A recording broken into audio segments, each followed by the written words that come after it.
বাড়ির ছাদের থেকে দেখুন একটা টিয়া পাখি ওই যে বসে রয়েছে, তার পাশে রয়েছে একটা পায়রা।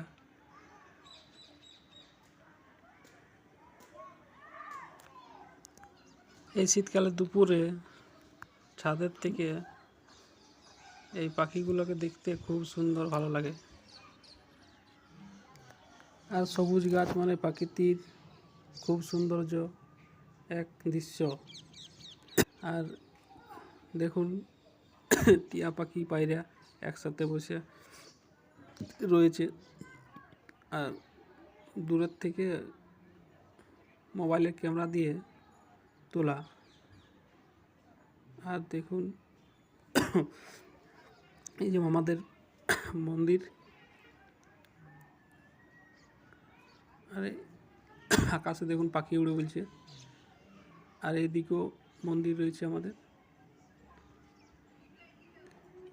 আর আবার নিয়ে গেলাম ওই টিয়া পাখির দিকে, কিনা সুন্দর। এবারে তো আরও অনেক পায়রা চলে এসছে টিয়া পাখির সাথে।